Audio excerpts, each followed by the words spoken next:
right. So I just wanted to make everybody aware of President Trump's last night or yesterday's address about the Iran war.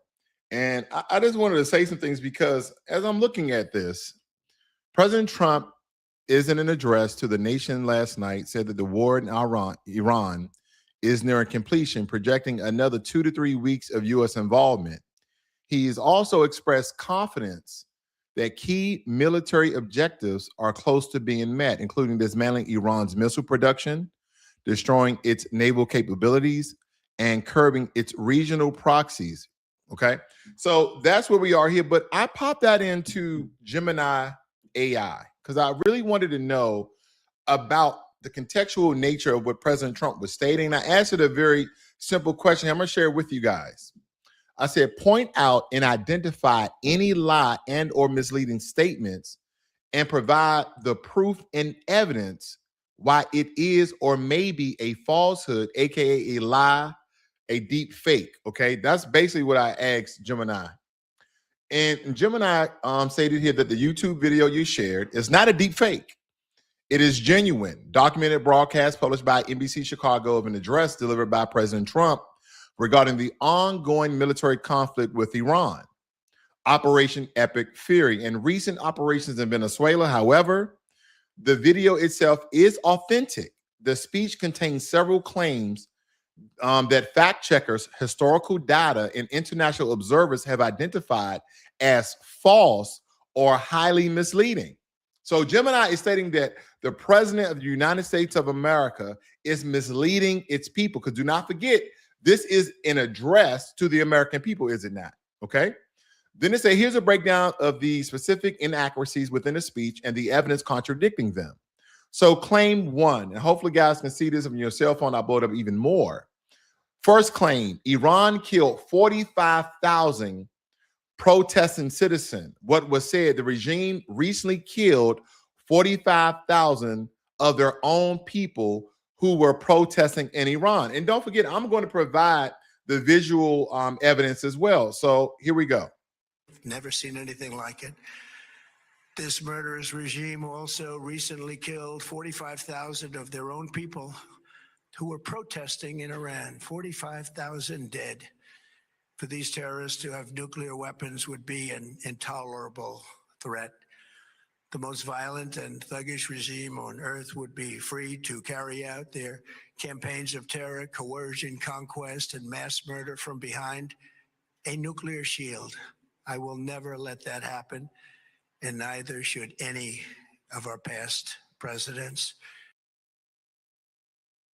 Okay, those were the words of President Trump.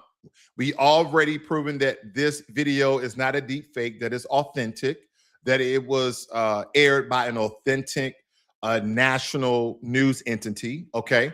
And the claim was that Iran has killed 45,000 protesting citizens. So Gemini stated, here's the evidence. A death toll that high is entirely unverified and a massive exaggeration. Human rights organizations such as the Human Rights Activist News Agency, which rigorously track casualties in Iran, confirmed the deaths of just over 7,000 people during the peak of the nationwide protests. While independent monitors note the actual number could be higher due to the communication blackouts. There is no factual or intelligent basis supporting the 45,000 figure. So unless President Trump, the Trump administration, the American government have CIA, Mossad agents on ground, and they counted 45,000 bodies, then those claims, according to Gemini AI, is false. Okay. Claim two, the U.S. produces more oil than Saudi Arabia and Russia combined. Okay. That is the second claim. So here we go. The millions of barrels that we're getting from Venezuela. Because of the Trump administration's policies, we produce more oil and gas than Saudi Arabia and Russia combined. Think of that, Saudi Arabia and Russia combined. And that number will soon be substantially higher than that. There's no country like us anywhere in the world, and we're in great shape for the future. The United States imports almost no oil through the Hormuz Strait. and won't be taking any in the future. We don't need it. We haven't needed it, and we don't need it. We've beaten and completely decimated Iran. They are decimated. Okay, that was a claim of President Trump. So Gemini states this is mathematically false, right? So we get into statistical data. It's mathematically false. While the U.S. has been the world's leading crude oil producer for six consecutive years, a trend that actually began over a decade ago due to the shale revolution. It does not produce more than those two nations combined. U.S. crude oil production recently averaged around 13.5 million barrels per day. Meanwhile, Saudi Arabia, 9.5 million, and Russia, 9.8 million, combined produce over 19 million barrels per day. Because here's the question that I know like you guys are asking. If we are producing more oil than any other nation, if we have more oil in reserves and we're fracking any pieces of oil that we are obtaining and manufacturing and producing, then why are gas prices so damn high? You have people in Alabama, in Texas, where oil is fairly cheap majority of the year. Now, even California has roughly always had a high per gallon amount of gas, but even there is now astronomically high. So again, if we're producing more oil, then why has U.S. gas prices risen? But again, according to Gemini AI, they're stating that is mathematically false. Claim 3. Obama gave Iran, I know a lot of people is interested in this one. Obama gave Iran 1.7 billion in U.S. taxpayers' cash, again, in U.S. taxpayers' cash to buy their respect. And this is in regards to Iran, to buy Iran's respect. Let's listen in. Obama's Iran nuclear deal, a disaster.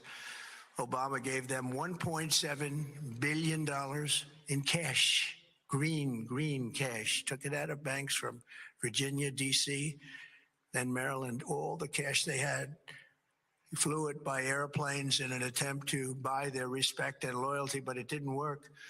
They laughed at our president and went on with their mission to have a nuclear bomb. His Iran deal would have led to a colossal arsenal of massive nuclear weapons for Iran, and they would have had them years ago, and they would have used them. Would have been a different world. There would have been no Middle East and no Israel right now, in my opinion, the opinion of a lot of great experts. Had I not terminated that terrible deal, I was so honored to do it. I was so proud to do it. It was so bad right from the beginning. Essentially, I did what no other president was willing to do. They made mistakes, and I am correcting them.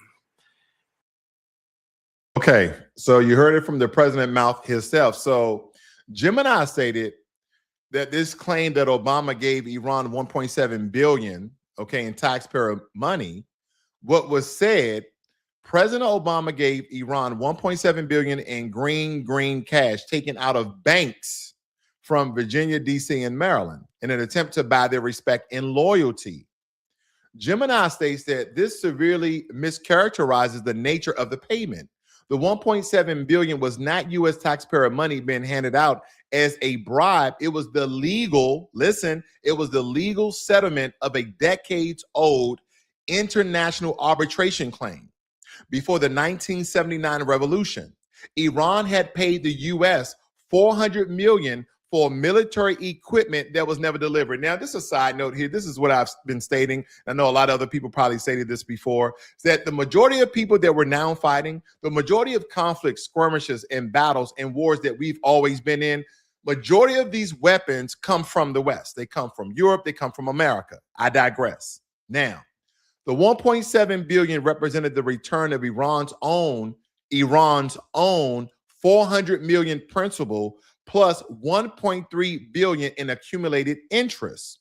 While the Obama administration controversially delivered the initial 400 million in foreign cash as leverage to secure the release of American prisoners.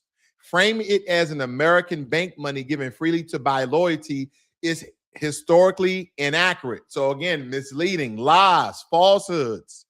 So President Obama did this to have Americans to be released from the jails and prisons in Iran, and America owed Iran this 400 million. Okay, so again, when we're talking about these claims, it's very, very important to call out any lies or misleading statements. Claim 4: the U.S. took Venezuela in a matter of minutes. Let's listen in.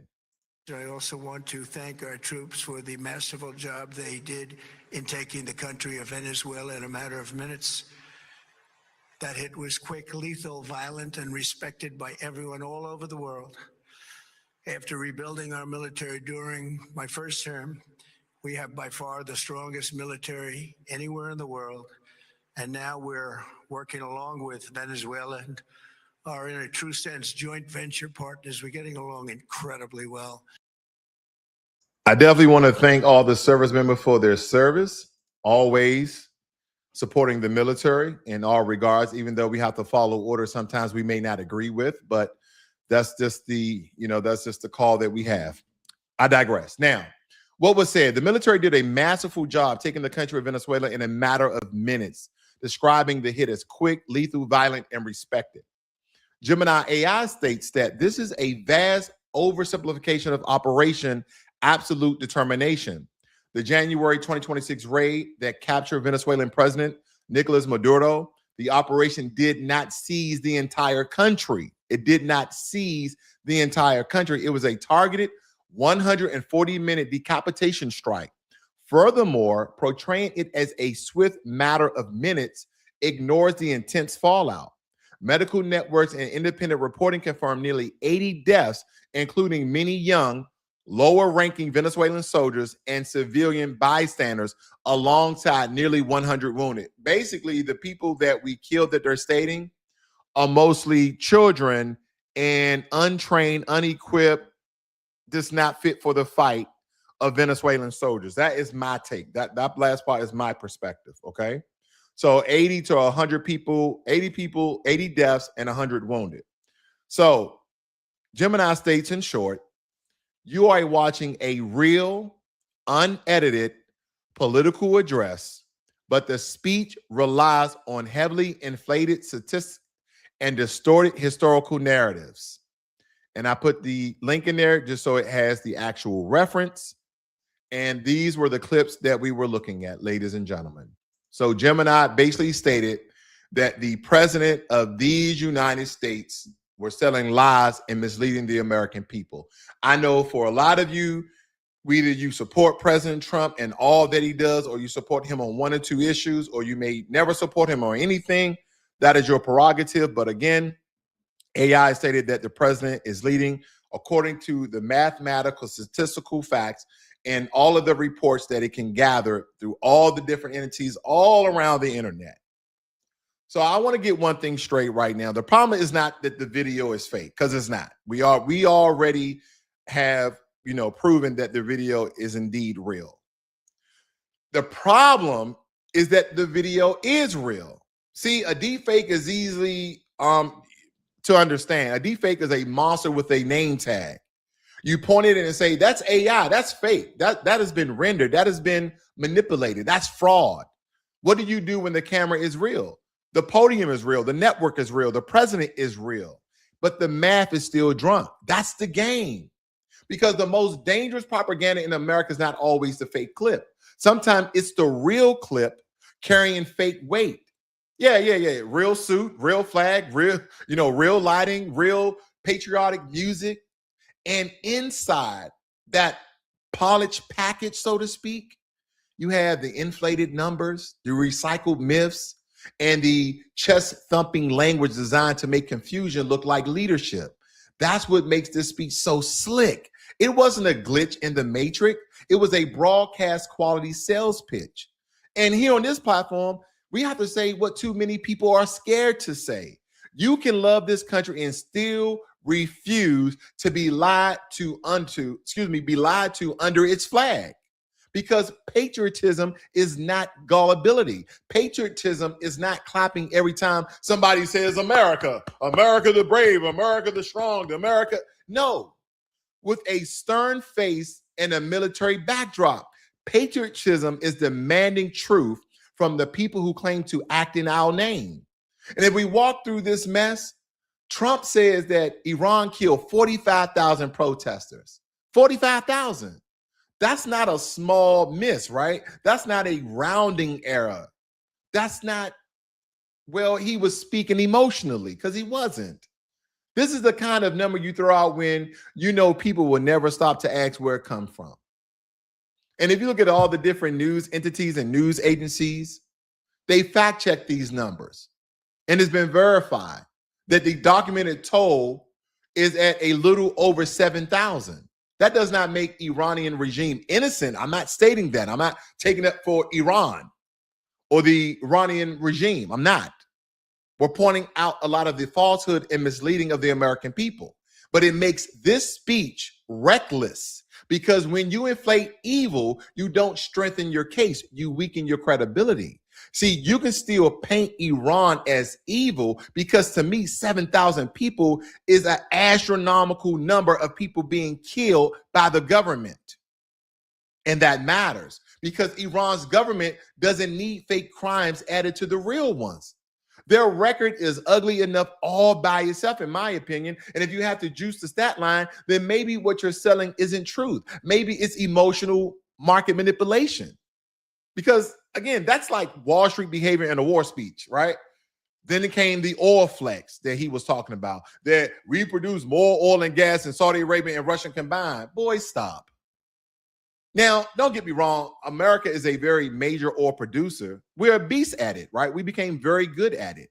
No question.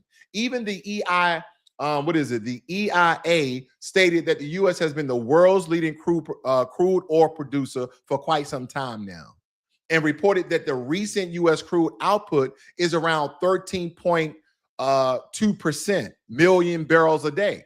But the official EIA figures for Saudi Arabia and Russia, it shows that together still exceeds the U.S. crude output, about 19 million or so that I stated before. So this wasn't a victory lap. It was a numerical costume party. And what kills me is that this administration keeps talking about energy like a man at a cookout who swears he paid for the ribs because he brought a napkin.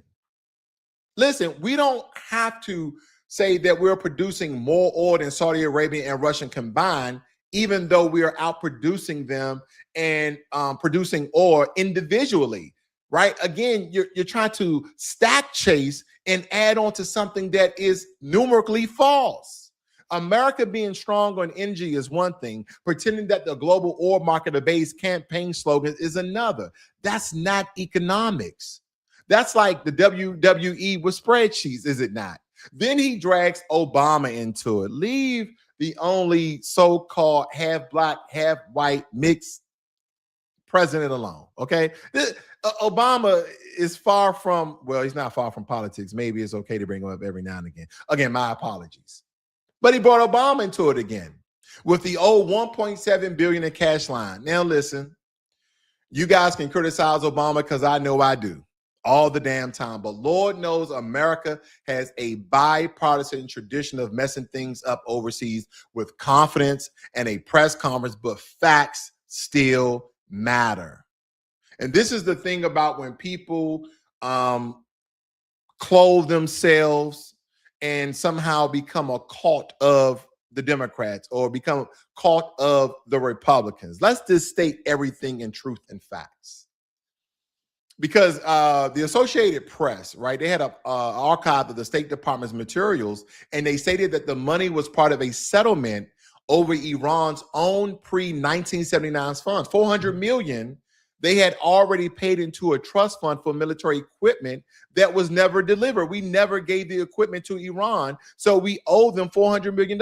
Picture it like this. You guys go to the dealership. You're like, man, I'm going to get that new Bentley. I'm going to get that new Benz. I'm going to get that new Range Rover. I'm going to get that new Lambo. Whatever it may be, you're going to go get it. And they say, hey, sir, well, you can pay the full price now, and then we'll deliver the car in a week or two. That's what Iran did. They gave America $400 million, and we never delivered the military equipment. So we owe Iran $400 million, regardless of what we think about them, again, we can't just go around stealing people's money. If we're making a deal, right? If we're putting it on black and white, we're making a deal, then we need to carry through with that deal, right? So when you look at this money was put into a trust fund for military equipment that it was never delivered, plus roughly 1.3 billion in interest. So you can debate the timing, you can debate the method, you can debate whether shipping foreign cash alongside prison diplomacy was optics, but calling it some random bribe and that this was American taxpayer dollars to buy respect is historical slop, in my opinion. And it is flat out lies, fibs, not telling the truth. We owe them that money. We owe them that money, unfortunately. That's the trick, though, ladies and gentlemen. That's the trick. You take a complicated story, you remove the history, you remove the tribunal, you remove the legal context, you remove the interest, then you serve it back to the public like Obama just robbed the Wells Fargo and sent Tehran a gift basket. And it was all the American taxpayer money. Lies. That's not education. That's political DoorDash for outraged addicts, in my opinion. And then maybe the wildest line of it all. The military took Venezuela in a matter of minutes. No, sir. I don't know no military operations I was a part of, they was a part of, SEAL Team 6, 7, 8, 9, 10, how many there are, take a matter of minutes. No, sir. Words mean things. And as the president, your words hold more weight than anybody in this country because you are the representative of these United States of America all around the world. So Trump used that exact phrase, right? Reporting on the January operation, he described a specific military strike and Maduro capture operation, not America literally taking the country in minutes, because those reports also describe significant casualties and aftermath. So what Trump sold as clean, instant, respected dominance was in reality a bloody, complicated event with international blowback. And that is the biggest issue with this whole speech, in my opinion. It talks about war the way social media talks about masculinity. Fast, simple, dominant, no consequences, no paperwork, no trauma, no grieving mothers, no blown off limbs, no terrified civilians, no long tail instability. We just hit them where it hurts. Everybody respected it, moving on. No. 80 people died from that operation, 100 was wounded, and unfortunately, reports have it that there were many children and a lot of untrained soldiers who were. Now, granted, you put on a uniform, it comes with a lot of risk, so I'm not taking up for the soldiers, but definitely the possible reports of those children. But nevertheless, it was a military operation, and we know that there are always fratricide. Well, not fratricide, but in these regards, there's always going to be innocent people that are going to be harmed. But let me tell you about when you label and you say things in a certain manner. That's not how war works. That's how action movies work when you're just making up things. And I'm getting real tired of politicians using blockbuster language to market blood. That is why I will never, ever pick a side. I will never pick a side of Republican. I will never pick the side of the Democrats. I will only base my decisions on the policies that are presented, unfortunately, by both political parties.